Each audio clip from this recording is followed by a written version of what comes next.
The NFL season is just getting started. We've only played 2 weeks worth of football.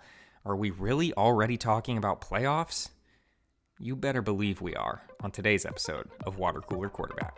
Miraculous!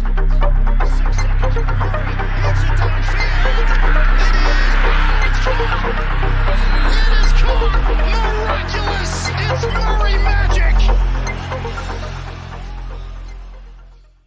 Some of you may already know what it is I'm talking about when I bring up the number 9.5%. It's a number that fluctuates and changes every year, but it's always brought up around this time of the season. 9.5% refers to the likelihood of making the playoffs if you start the season 0-2. I want to give a little bit of context on that. So going back to 2021, when the league changed up the playoff structure, allowing 7 teams from each conference to make the playoffs, if your team started out 2-0, well, you had a 77.3% chance of making the playoffs. That is to say, over 3/4 of the teams that started 2-0 ended up going on to make the postseason. That's really good. If your team started out 1-0, well, 45.1% of those ended up making the postseason. So about a 50-50 chance if you start 1-1. And then if you start out 0-2, since 2021, only 9.5% of 0-2 teams have made the playoffs. That's a significant drop-off. The difference between 1-1 and 0-2 cannot be overstated. But it's even worse when you start looking at 0-3. Since the year 2002, when the league expanded to 32 teams, only one team has started the year out 0-3 and still managed to make the playoffs. That would be the 2018 Houston Texans. Now, the playoffs looked a little different back then, and technically speaking, if you adjusted the playoffs to how they look now, the 2013 Pittsburgh Steelers team technically also would have made the playoffs as well. So let's say 2 teams have made it. Of the amount of 0-3 teams, that's less than 2%. That is to say, if you start the year 0-3, you've got less than a 2% chance of making the playoffs. So today we're going to look at all of the current 0-2 teams. Teams that are on the brink of disaster. Teams that might want to just start booking their Cabo tickets right now. Let's go ahead and dig in and see if there's any hope left for these teams. I want to go ahead and start out by looking at all of the 2-0 teams. Because like I said, over 3/4 of 2-0 teams end up making the playoffs. So if your team is 2-0, you're probably in pretty good shape. And there's also quite a few 1-1 teams that have got a pretty good shot. Now, obviously, it can't be exactly half of these teams making it, but that would be too many teams. But like I said, just under 50% of teams that start 1-1 end up making the playoffs. But these guys, the ones that have started 0-2, you are in a tough spot. First up, let's talk about the Baltimore Ravens, a team that just needs to get the ball to Derrick Henry more. They're going up against the Dallas Cowboys this week, and that is going to be a very tough game. Dallas, obviously coming off of a tough, just devastating loss to the New Orleans Saints. They're going to be looking to get back on track as well. They would like to start their season 2-1, but if they're able to do that, that means that the Ravens are 0-3, which, as we've discussed, is not great for Baltimore. Baltimore has got to win this game, and I really think you've got to get Derrick Henry more involved. I don't really understand why you go out and sign Derrick Henry if you're not going to use him. You have got the most elusive quarterback there is in the league right now, mixed with one of the hardest hitting running backs. That should be a dynamic duo out of the backfield. I'm not sure why it's not clicking, but Baltimore, you have got to beat Dallas. I do give them a good chance of recovering. Even if they fall to 0-3, I think that they can claw their way back into the playoff race. But they've just got to win here in week 3. Get the ball to Derrick Henry, please. The Bengals, I also give a great chance of recovering from their 0-2 start. They're going up against the Washington Commanders this week, a game that they should win, but they should have also beat the Patriots in week 1. But as we know, week 1 is a very strange endeavor. So that loss, you can kind of say, whatever, it's week 1. They were very, very close to beating Kansas City here in week 2, were it not for a correctly called pass interference, Jamar Chase screaming at the refs, or Joe Burrow fumbling the ball and Kansas City running it back for a touchdown. All of those things went wrong for the Bengals, and they were that close to beating the Chiefs. So ultimately, I really think that the Bengals are better than their 0-2 record. Same with the Ravens. So I give them a very good chance of recovering from their 0-2 start. But, the stats are against them. Like we said, the 9.5%, it's tough to come back from. But I would be very surprised if they fall to 0-3 to the Washington Commanders. Next up, we're going to go through 3/4 of the AFC South. Yes, we have the Houston Texans sitting atop the AFC South at 2-0. Everyone else is 0-2. Let's look at the Colts first. The Colts, they went toe-to-toe with the Texans in week 1, and we were looking at an offense that was high-powered, very porous in run defense, I'll admit, but they looked like a team that could compete. But then they go to Green Bay and just get walked all over, or ran all over, I suppose. Josh Jacobs was doing everything he wanted to do. Malik Willis was looking good in Jordan Love's place while he's hurt. Malik Willis getting that win for Green Bay is huge, and the Colts just did not look good. I don't know why they've gotten away from running the ball with Jonathan Taylor. It's a very similar situation to Baltimore with Lamar and Derrick Henry. I don't understand why Richardson and Taylor are not a dynamic duo out of the backfield right now. They're just not using them well. So I give the Colts a fair chance at recovering from 0-2, but it is not looking likely for them. And then they're going up against the Chicago Bears this week, who have looked very bad. This is a tough call. We've seen some highs and we've seen some lows out of Anthony Richardson and the Colts. It's really just a question of which Colts team is going to show up on Sunday. I think they can beat the Bears. I think they will and improve to 1-2 and start the improvement, but I'm not sure they're going to be able to recover from this deficit, but I'm also not sure they're going to fall to the dreaded 0-3. Now, next up is the Jaguars. The Jaguars are going to be playing the Buffalo Bills this week. Whew! And, I was very low on the Bills coming into the season. I really thought that they were vulnerable this year, and, they toughed it out and won against the Cardinals in week 1, and then they came up with a win in week 2 as well. Surely they're going to be looking to improve to 3-0 against a Jaguars team that is struggling. I am very, very worried about the Jaguars. By his own admission, Trevor Lawrence said the Jaguars suck right now. In a post-game press conference, he was asked about the offense, and he said, we just suck right now. That's not good. You guys can't suck going into a game with the Buffalo Bills. I don't think that I'm looking at my script right now. I had given them a fair chance of recovering from 0-2. I don't think they're going to, because I really think they're going to fall to 0-3 here. And like we said, 0-3, you have less than a 2% chance of making it into the playoffs. It's possible, but the way they're playing right now, it's not looking good. And then finally, the last team in the AFC South, the Tennessee Titans. Will Levis is doing things that I simply don't understand. Between throwing just egregious pick sixes to pitching the ball while hurtling over one of his own guys with his legs splayed out behind him in midair, I don't know what is going through this guy's head. He's making some just dumb decisions. The head coach of the Titans himself is coming out in press conferences saying, that was a stupid thing for him to do. Will Levis is a grown-up. He should know better than to do that. If your coach is being that blunt, dude, we got some problems in Tennessee. I do not think that they are going to recover from their 0-2 start. They are playing the Green Bay Packers in Malik Willis's revenge game. So, I think that's going to be another loss, and I think they fall to 0-3 as well. A tough start for really the entirety of the AFC South. And then that moves us to the AFC West with the Denver Broncos. The Broncos, I kind of like the Titans. I think it's very unlikely that they're going to recover and make a run at the postseason this year. Is it possible? Of course, anything is possible. I still think Bo Nix can have some decent games where he shows some good things, but it is just not coming together yet. And the thing about the Broncos is their offense just doesn't seem to have any juice.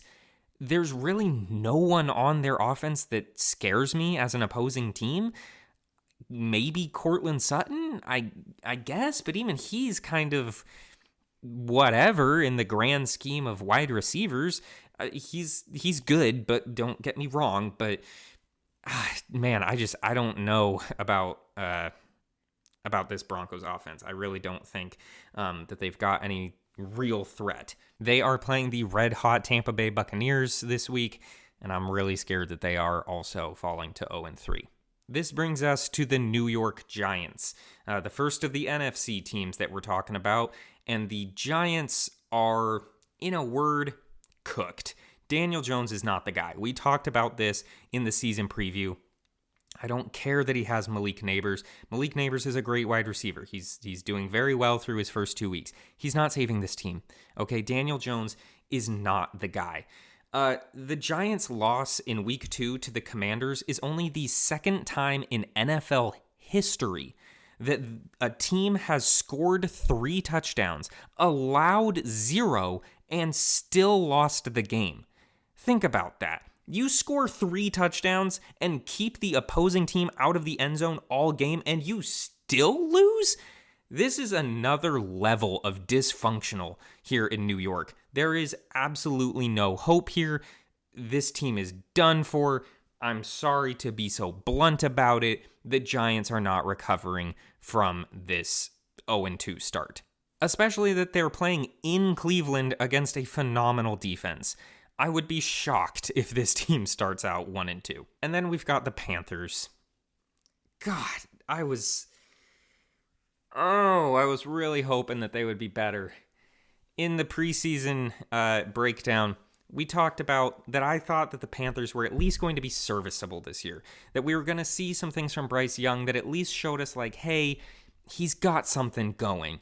And through the first 2 weeks, we have not seen that. We have seen absolutely nothing even remotely like that. This team is just downright unwatchable. And the crazy thing is we're not even going to get a chance to see those types of things from Bryce Young anymore. Because we got word this week that he's being benched for Andy Dalton. That's right, last year's number 1 overall pick is being benched for the journeyman Andy Dalton at this point. It's crazy that this is happening in week 3. Maybe they heard about the percentage thing. You know, if you fall to 0-3, you're basically done. But the fact that they're taking Bryce Young out and throwing Andy Dalton in screams ownership involvement to me. After the game, after their week 2 loss, Dave Canales, the head coach of the Panthers, repeatedly said Bryce Young is the quarterback of this team. Only for the very next day, him to come out and say, we're benching Bryce Young and we're putting in Andy Dalton. Owner David Tepper is not exactly known for his calm and patient reactions to things, so I definitely think that he had something to do with that decision. I feel for Bryce Young. I'm really worried about him. It seems like, Sam Darnold is having success after leaving the Panthers. Baker Mayfield is having success after leaving the Panthers. God, I hope Bryce Young can find success somewhere, because this guy, he's putting his heart and soul into this, into every game, and there's just no success. It's very hard to watch. The Panthers very well could have the first overall pick. They're not making the playoffs, guys. Okay, they're not. And then that brings us to the final 0-2 team, the LA Rams, which is surprising. You'll remember I was very high on the Rams coming into the year, but injuries have just riddled this team. After a week 1 loss, they come into Arizona already very hurt with half an O-line, missing Puka Nacua, and then throughout this game, they lose Cooper Kupp as well. They are quite simply a shell of their former selves. The Rams, there's nothing else to say. You're without Kupp, you're without Nakua, Aaron Donald has retired, you've got half your O-line, and you have to host the 49ers this week, who, yes, they have all their own injuries. They're without Christian McCaffrey, and I believe they're without Deebo Samuel this week as well. Maybe the Rams can pull something together and hold off Nick Bosa long enough for Matt Stafford to throw to your wide receiver 3 and 4. But Kyren Williams has not been super exciting out of the backfield. This team is just absolute toast. I'm sorry. You're 0-2. You're going into a game against the 49ers. If you lose that game, not only are you guys going to be 0-3, but you're going to be 0-2 within division. And you're not getting Kupp or Nakua back anytime soon. This is a rough start for a Rams team that, by all other accounts, should have been pretty good. And I'm sorry to, well, I'm not sorry because I am a Cardinals fan, but from a more outside perspective, I'm very sorry to say the Rams are dead in the water. There is no chance for them this year. A tough start for a lot of teams here. So, a quick recap. Rams, done. Panthers, done. Giants are cooked. Broncos, Titans, and Jags, I would be very surprised if they make any sort of postseason push. Colts, I think have got somewhat of a shot. And then the Bengals and the Ravens, I'm expecting to be much better than they have been thus far. And I think that they will be making a push at a playoff spot, if not winning their division, because let's face it, I don't know how much longer the Pittsburgh Steelers are going to be atop that division, but at least grabbing a wild card spot. Some other rapid fire things that I want to go through from the first 2 weeks. I wanted to kind of take some time because week 1 has always got some craziness. Bengals lost to the Patriots, stuff like that. But I wanted to, now that it's week 2 and we've seen a few things, let's talk about a few of the things going on around the league real quick. First thing I want to talk about, Arizona was absolutely on fire in their embarrassing dismantling of the Rams. We talked about the Rams being dead in the water. Well, Arizona put them there, okay? Marvin Harrison Jr. was the first rookie to record 4 receptions and 2 touchdowns in a single quarter since Marvin Harrison Sr. How cool is that for a full circle moment? He's the first rookie receiver to record those types of stats since his dad did it. That's awesome. Kyler Murray had over 250 passing yards, over 50 rushing yards, and a perfect QBR of 158.3. That's only the second time a stat line like that has ever been recorded. The last time was Ken Anderson 50 years ago in 1974. This has been, that performance was half a century in the making. Kyler Murray was absolutely on fire, and if Kyler and Marvin keep up that type of play, the Cardinals are going far this year. I also want to address the fact that I could not have been more wrong about the New Orleans Saints. You might remember that I said Dennis Allen was going to be the first head coach fired. That ain't happening because the Saints have scored 91 points through the first 2 weeks. 91. The last time that happened was 2009 by the New Orleans Saints, who went on to win the Super Bowl that year. So, New Orleans, you should be pretty happy with the production you've got going right now. They've had 15 offensive possessions, and they've scored 15 times. That is unheard of, okay? That's crazy. I also want to give a huge shout out to Joe Alt of the Chargers. Jim Harbaugh, man, I am so happy for the Chargers. Jim Harbaugh was so clear about his plan for this team coming into the season. He said, you know what? We're going to let Keenan Allen go. We're going to let Mike Williams go. We're going to build these trenches and run the ball down your throat every single game. And that's what we're going to do. Everyone was like, yeah, okay, but like, who's going to throw the ball? Or who's going to catch the ball? We know who's throwing it. Justin Herbert's great. Who's going to catch the ball? You hardly even need receivers because this line has been incredible, and a large part of that has been Joe Alt. I have not seen a coach be so clear in the direction that he wants to take a team and just execute it perfectly like Jim Harbaugh is doing with the Chargers right now. And Joe Alt is the perfect embodiment of that. He's a rookie tackle that is taking on some of the league's best pass rushers like Max Crosby and embarrassing them. He was so clearly the right choice at pick 5 this year in the draft. A lot of folks wanted them to go with a receiver, either Malik Neighbors or Roma Dunze, at the time myself included, but man, Joe Alt is proven to be the right choice there.